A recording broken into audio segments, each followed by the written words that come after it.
Ni mwendelezo wa taarifa mbalimbali kupitia hapa Finu Media. Shahidi wa 7 wa Jamhuri katika kesi ya uhaini inayomkabili mwenyekiti wa Chama cha Demokrasia na Maendeleo Chadema Tundu Lissu ameeleza mahakama kuwa aliposikia ujumbe wa Lissu wa kuzuia uchaguzi mkuu wa mwaka 2025 alihamasika na kujiandaa na utekelezaji. Shahidi huyo ambaye ni miongoni mwa mashahidi fiche wa Jamhuri waliopewa ulinzi, yaani wasiotakiwa kuonekana wala kutambulika, anatoa ushahidi akiwa ndani ya kizimba maalum ambako hawezi kuonekana na wasikilizaji wala mshtakiwa isipokuwa majaji tu. Lissu anakabiliwa na shtaka moja la uhaini kinyume na kifungu cha 39 cha sheria ya kanuni ya adhabu linalotokana na maneno yaliyotamkwa kuhusiana na kusudio la kuzuia kufanyika kwa uchaguzi mkuu wa mwaka 2025.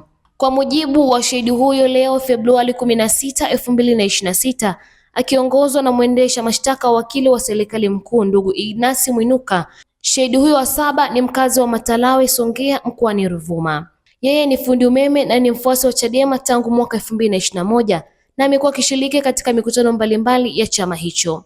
Aprili 4, 2025, akiwa kwenye shughuli zake, alipitia mitandao ya kijamii kuangalia yaliyojiri katika mtandao wa kijamii unaojulikana kama YouTube. Alikutana na video ya Lissu ya mkutano wa waandishi wa habari akielezea kuwa mwaka huo hakutakuwa na uchaguzi na kwamba waliokuwa wanatarajiwa kugombea udiwani, ubunge na urais katika uchaguzi wa mwaka 2025 hakutakuwa na uchaguzi.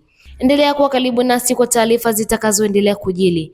Langu jina ni Edita Chioligo na hii ni Finu Media.